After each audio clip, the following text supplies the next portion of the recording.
Bismillahirrahmanirrahim. Assalamu alaikum.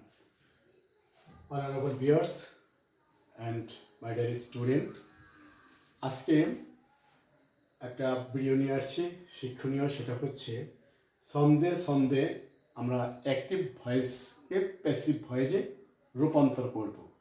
তো আমরা আগে ছন্দটা পড়ি। অবজেক্ট বেটা সাবজেক্ট হয়ে হি হি করে হাসে, তারপর টু বি মিয়া মেইন ভার্ব অনুযায়ী বসে, এরপর মেইন ভার্ব পাস্ট পার্টিসিপল হয়, বাই উইথ ফর টু এর পর অবজেক্ট হয়ে আসে সাবজেক্ট মহাশয়, অর্থাৎ হয় শয় হাসে বসে। এই যে একটা ছন্দের মিল, এই মিল অনুযায়ী আমরা নিম্নের উদাহরণগুলো করার চেষ্টা করব। সো আমরা নাম্বার 1 এক্সাম্পলে দেখতে পাচ্ছি, we made him captain in our class. তো এখানে অবজেক্টটা কি আমরা জানি যে মেন ভার্বের পরে হিম রয়েছে, এটা হচ্ছে অবজেক্ট। আমরা জানি অবজেক্ট দুই প্রকার, direct object and indirect object. অনেকেই ক্যাপ্টেনকে অবজেক্ট মনে করে, captain in our class. So captain কখনোই অবজেক্ট হবে না, এটা হচ্ছে কমপ্লিমেন্ট ওয়ার্ড, অর্থাৎ একটা অনারেবল ওয়ার্ড। সো আমরা মেইন যে অবজেক্টটা অর্থাৎ হিম সেটাকে সাবজেক্ট করব। তো সাবজেক্ট হি করে সাবজেক্ট হয়ে হাসে, এই যে সাবজেক্ট হয়ে গেল, অবজেক্ট সাবজেক্ট হলো। এরপর আমরা দেখব যে মেইন ভার্ব অনুযায়ী টু বি মিয়া বসে। তো টু বি ভার্ব কোনগুলো, এগুলো আমরা দেখব যে am, is, are, was, were, been, being, et cetera আরও আছে। যা হোক, আমরা তাহলে মেইন ভার্ব অনুযায়ী টু বি ভার্ব বসাবো। তো মেইন ভার্ব আমাদের তিনটা পজিশনে থাকে, ভার্ব 1, ভার্ব 2 এবং ভার্ব এস বা ইএস।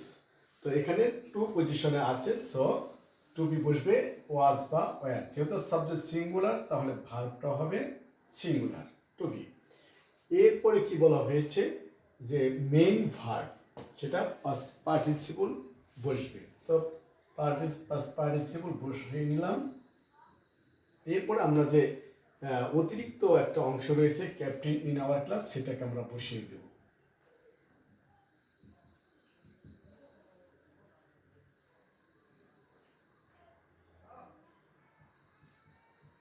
In our class. তারপর যেটা বলা হয়েছে বাই উইথ ফর টু, এর একটা প্রিপোজিশন বসিয়ে দেবো। সাধারণত আমরা বাই বসাবো, আর উইথ ফর টু ওটা আমরা নেক্সটে বলে দেব। শেষে বলা হয়েছে অবজেক্ট হয়ে আসে সাবজেক্ট মহাশয়। এই যে সাবজেক্ট মহাশয় সে অবজেক্ট হয়ে বসবে, অর্থাৎ উই এর অবজেক্ট হচ্ছে আস। ক্লিয়ার? সো এবার নাম্বার 2 এই এক্সাম্পল আমরা চলে যাই। Plug me a flower. আমরা জানি যে মেইন ভার্ব দেওয়া শুরু হলে সেটা ইম্পারেটিভ সেন্টেন্স, অ্যাডভার্ব দ্বারা শুরু হয়, লেট দ্বারা শুরু হয়। যা হোক, তা এখানে আমরা ইম্পারেটিভ সেন্টেন্স যদি যেহেতু পেয়েছি, আমরা লেট দ্বারা করব। Let a flower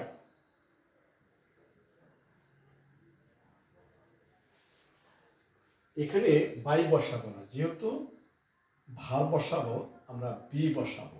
be plugged, be plugged. এই যে মিটা যে বসাবো তার আগে আমরা ফর বসাবো, ফর মি, অর্থাৎ আমার জন্য ফুল তুলে এলো। তো যা হোক, আমরা তাহলে এখানে প্রিপোজিশনটা ফর পেলাম। আগে বলেছি টু কোথায়, ফর কোথায়, ওটা বলে দেব। Let a flower be plucked for me. Okay, next example, mother gave me a book. এখানে আমরা দেখতে পাচ্ছি গ্যাপটা হচ্ছে মেইন ভার্ব। সো এখানে মি আছে এবং এ বুক আছে। তো এখানে অবশ্যই দুটি অবজেক্ট রয়েছে, একটা ডিরেক্ট ইনডিরেক্ট অবজেক্ট, একটা ডিরেক্ট অবজেক্ট। আমরা কোনটাকে এখানে নিয়ে আসবো? আমরা সাধারণত ইনডিরেক্ট অবজেক্টটিকে নিয়ে আসতে পারি। তাহলে মির সাবজেক্ট আই, ভার্ব যেহেতু টু অর্থাৎ পাস্ট ফর্মে, সো টু বি ভার্ব আসবে ওয়াচ, আই ওয়াচ। এরপর আমরা ভার্বের মেইন ভার্বের পাস্ট পার্টিসিপল দেব, গিভেন এরপর আমরা যে এই যে আরেকটা অবজেক্ট রয়েছে বা অতিরিক্ত একটা অংশ এক্সটেনশন সেটাকে বসিয়ে দিব।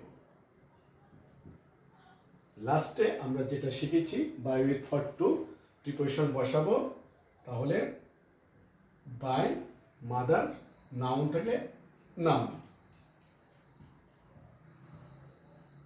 ক্লিয়ার? সো এবার লাস্ট এক্সাম্পল দেখি। She was singing a song. She was singing a song. আমরা অবজেক্ট নিয়ে আসি এ সং। এ সং যেহেতু অক্সিলারি ভার্ব বা টু বি ভার্ব রয়েছে সেটা আমরা বসাবো। বসানোর পরে অতিরিক্ত একটা বসাবো আমরা বিং, অর্থাৎ বিইআইএনজি। বিং, এই যে আমাদের মেন ভার্বটা সিং বেস ফ্রম, সেটার পাস্ট পার্টিসিপল সাং। সাং। লাস্টে আমরা কি বসাবো? বাই উইথ ফর টু, অর্থাৎ প্রিপোজিশন বাই এবং সাবজেক্ট অবজেক্ট হয়ে আসে সাবজেক্ট মহাশয়। এই যে সাবজেক্ট মহাশয় সে এখন অবজেক্ট হয়ে বসবে প্রিপোজিশনের পরে, শি হার। ক্লিয়ার? তো এইভাবে আমরা প্রতিদিনই এক্সাম্পল মোর অ্যান্ড মোর করবো, প্র্যাকটিস করবো, তাহলেই ডিয়ার স্টুডেন্ট তোমরা ইজিলি বুঝতে পারবে। ওকে, তো আজকের মতো শেষ করে নেক্সট ভিডিও আবার আমরা চেষ্টা করবো তোমাদের জন্য উপহার দেওয়ার জন্য। Thanks all.